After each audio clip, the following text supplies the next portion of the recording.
जय हिंद यार बेली मित्रों, मैं कैप्टन एंजय सिंह एक बार फिर आपसे जुड़ा हूँ।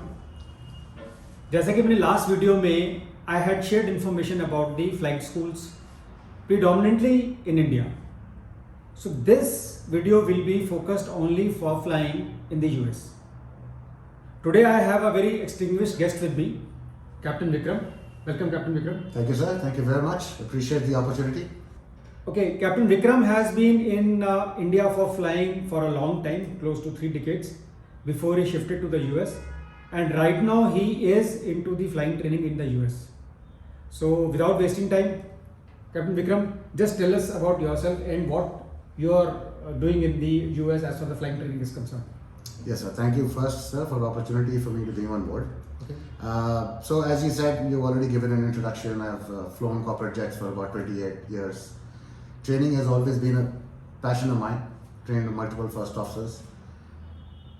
Currently, I am running a program which covers both the FACPL and the DGCA CPL. So we basically call it an India DGCA program. Okay. Down at San Diego, California, with a partner school, San Diego Flight Training International. Okay. So basically you are training people from India in San Diego Flight Training School. Correct. So we have a whole program, sir, right from zero to getting you the DGCA CPL in India. Okay. Fine. So the very obvious question comes is, why US? Totally agree, sir. The key reasons are, you understand that US has been the hub of aviation throughout. Okay. That's where aviation started. Okay. So from an infrastructure perspective, that's the best infrastructure you can get anywhere on the planet. Okay. Secondly, quality of training. Okay. And thirdly, which is very important, time. Okay. Because time is money. Okay. So these are It takes lesser time in the US, let's put it that way. So these are 3 important reasons for which a person should get trained in the US. Yes. And what are advantages of getting trained in the US? So one clear advantage is that you get 2 licenses. You get an FA license, and you come back and get your DGCA license. Okay. An FA license is an internationally Approved and approved, recognized license, which will eventually help first officers and captains in their careers later. Okay. Fine. Okay. Now, the most important question which comes to anybody's mind, what is the cost difference? So from a flying perspective, the costs are fairly the same between India and US. The pure flying you're talking Pure about? flying, yeah. Sir, flying. The only difference in costs is all the administrative and logistical expenses. For example, your air tickets to go and come, housing, transportation, insurances. All these things are far cheaper in India. Okay. They are expensive in the US. They are expensive in the US. And now if I ask you that, what are the cost of administrative, aspects that you just covered? Sure, we can break that up. Okay. So one thing is clear, that all the costs that we advise is based on shared accommodation. Okay. Yeah, that's very natural. And because if you are going out of the Correct. house, it's better to be sharing your accommodation with somebody. Yes. Especially if he is also flying, because you can share your experiences. You are, at comfort. At home, you are with your parent, everybody. Suddenly you reach US where nobody around. Correct. It's better to be. So And share it saves accommodation money. and saves money. And it saves money. So that is fair enough. So shared on an accommodation. average, so 2 people, 1 room. 2 people, 1 room. Okay. On an average, we would say these costs are the same anywhere in the US. Okay. So what we advise is, please cater for $1,000 a month, Okay. which includes your living, eating, Internet. telephone. Telephone. It doesn't include the telephone handset, like everybody wants to get an iPhone. Okay. But No, the cost SIM of card, that. yeah. A SIM card. Okay. So $1,000, $1,000. $1,000 a month is something that you should cater for, plan for. Okay. Okay. Now, tell me, other than this, there are other things which are important as far as the training in the US is concerned, other than this purely administrative housing you are talked about. How about the location or transport? Or they are all inclusive of when we say $1,000 per month? So it is very important for you to choose a flight school in the right location. Now let me explain what we mean by location. So you have to look at the geographical location where the flight school is located. Okay. Which will determine a certain weather pattern of that area. Yeah. Thereafter give you an idea of what the flying window in that 1 year period in that particular location is concerned. Okay. To give you a small example, in our opinion, the flying window in Florida is anything from 6 to 8 months. Okay. The flying window in California is anything from 8 to 11 months. Okay.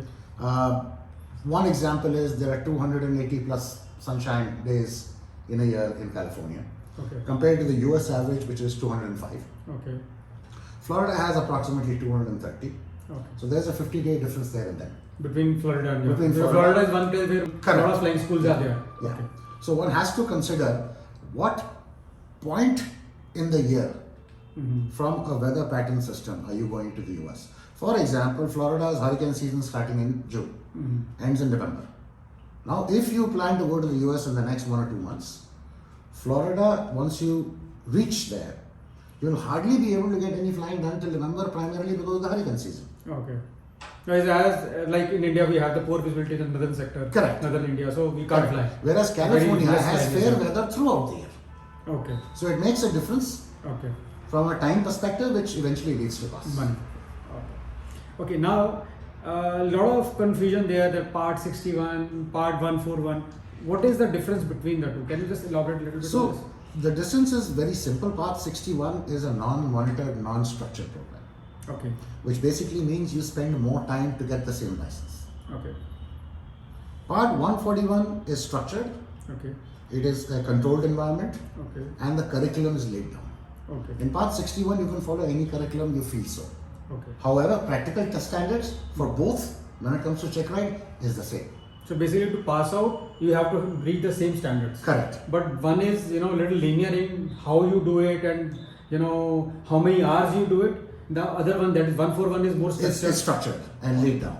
So if I suppose reach the US, firstly to reach US, can any of the school give me that I-20, which is the So form only to the reach Part 141 schools that? Okay. are able to issue you an I-20, which is your basic admission document, Okay. on the basis of which you can apply for a visa.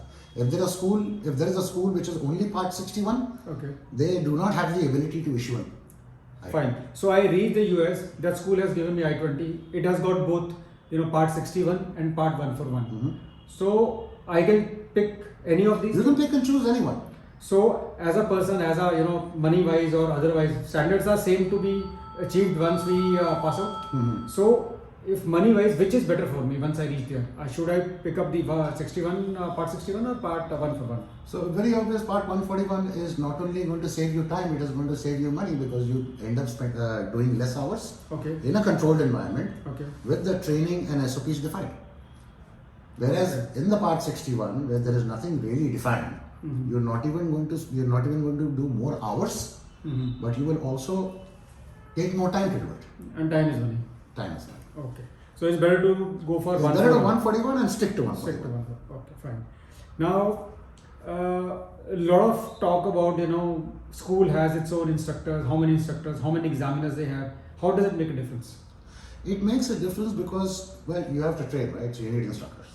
Yeah, especially the initial part when Especially the lot initial of part, where a instruction lot of is required. instruction is required. Yeah. So one is you have to ensure that the school has an adequate student to instructor ratio.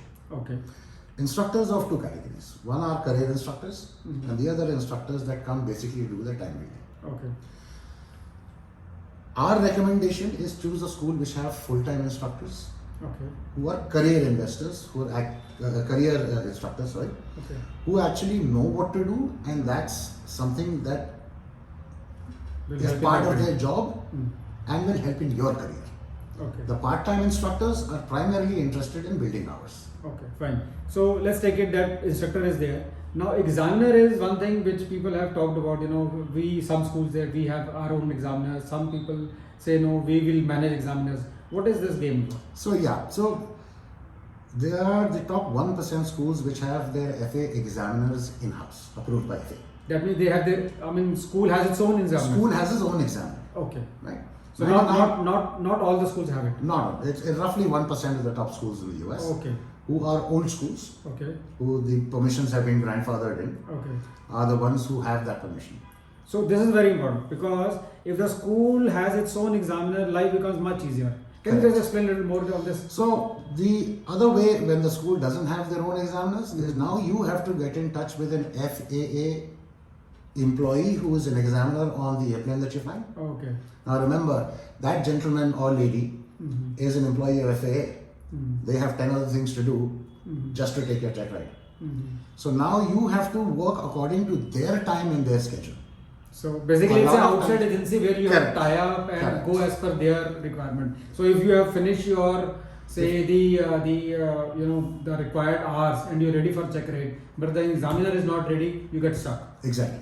Oh, so it's very So, important that in a few school should have cases- its own examiner. Yes, Then nothing in like a- it. In a few cases, the examiner came after 1 month Oh, okay. because he was not available. So it's Now stated that at 1 1,000 month is rent, extra rent. Yeah. Then, in order to keep current and practice your check rides, that's extra 5-6 hours. Yeah. Okay. So Fine. big difference So between. this is very important thing. Okay. Now next comes that a lot of admin support you said it is required because people will require some bank accounts also, some clearances to start flying and some other accommodation. So how does your school or how does your place helps the students? So this becomes interesting, and this is more of a life example. I remember when I went to US in 1995 for my flight training, there was no internet, no mobile phone. I was running around like a headless chicken. I have 2 children who have sent to US, so we understand the needs and challenges that the Indian students will face once they come into the United States. Okay. Right from getting them from the airport, finding them the accommodation, getting them a bank account, Okay. all the logistical planning. Now what we do is, it takes approximately 2 weeks once you arrive Okay. to get your TSA clearances. Okay. Once you get your TSA clearances, only then can you hop onto an airplane. Okay. So we utilize these 15 days, 14 days Okay. to help the student get his accommodation, help the student and guide him how to get a bank account, Okay. help him get the TSA clearances, help them settle down, give them a brief of the culture that they are, tell them the do's and don'ts, Okay. So we utilize, So we have a hand-holding program. So this is very important. Correct. That you give support people. You won't be right lost when you come there. Right from the airport, to finding accommodation, you handhold them and guide them how to go about it. Yes. Okay, fine. Now,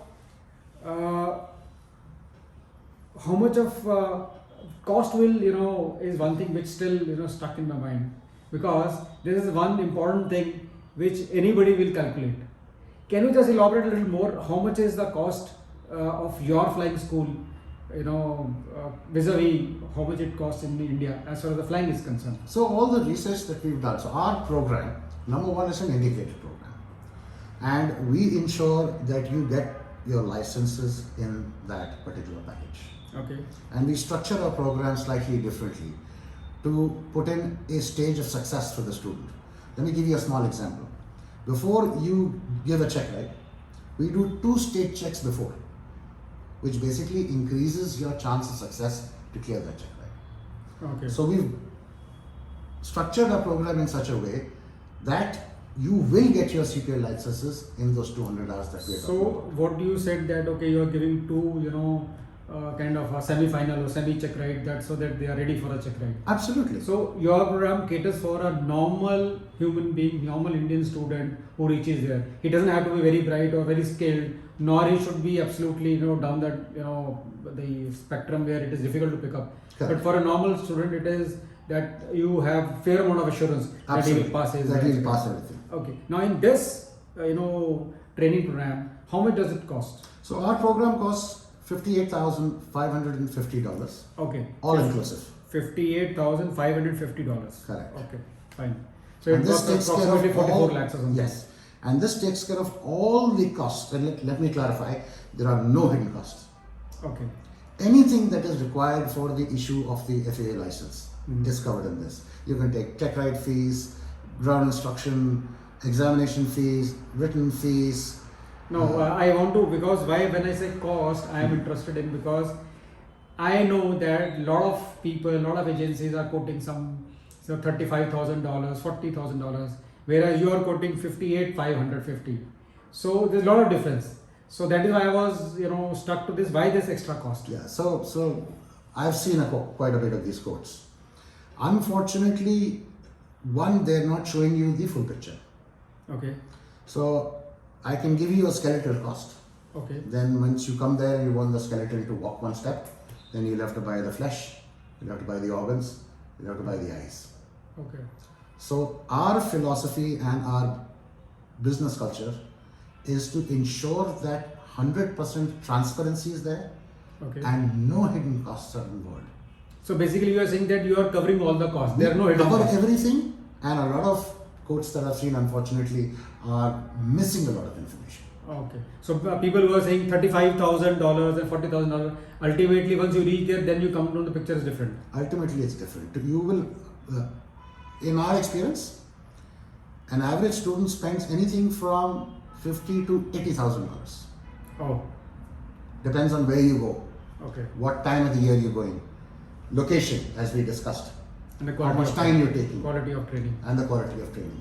So do you In the long run, we actually come out to be cheaper. So you hold But your one has plan. to, but one has to understand and be able to read the quotations that you're getting Okay. and to understand what hidden costs are not mentioned. Okay. This is very important. That the cost which a lot of people are putting, some $35,000, $40,000, ultimately once you land up there, now you will have no choice but to spend the money and complete the course, and then you will realize what the actual cost is. So you must keep this aspect in mind, that is there any hidden cost. So you have tie-up in India where people can contact. I'm glad you asked me that question, sir. So what we do is we've undertaken the program, including the hand holding, which basically says right from start to getting your DGCA CPL in hand. Okay. So we've partnered with a company called Cruise Aviation. Okay. The two partners are wonderful individuals, very experienced pilots, Okay. and we've partnered with them. So we look after the FAA aspect Okay. and the DGCA paperwork which is required from the US, Okay. and thereafter the student is taken over by Cruise Aviation Okay. to give them directions and help them get their conversion flying done, to get their conversion exams, any if they're left, and to create the dossier and put it into DGCA and eventually. So you mean to get say that. that anybody who wants to do flying in the US, they should contact the It's a one-stop shop. Cruise Aviation. So go to Cruise Aviation, they will do the whatever required. Yep. You will handle the things in the US Yeah. and ensure that the things are done in time and as promised. Yes. And you get back to Cruise Aviation, they will help you to get the license issued. Absolutely. Okay, fine. So just one small question: how much is flying required once you are back in India? I believe it's anything from 8 to 10 hours. So 10 hours only. Yeah. Okay, that's just about. I know a student who did it in 8.5, one student did 9.5. So we can take it 10 hours. You could take an average of So 10 hours once you come back. Yeah. So this is a complete course which this all is inclusive. Not the India. No, I'm not good. Okay. This is all what is required to get a CPL. Correct. Okay, fine. So with that, guys, I have finished. In case you have some more questions, doubts, so you have the right person. We have caught hold of the right person. You can write it in the comments box, and I'll get you the answers. So I hope this video will be of immense importance and immense information to you. So in case you need some more help, do contact us. Otherwise, till my next video, Jai Hind. Thank you. Thank you.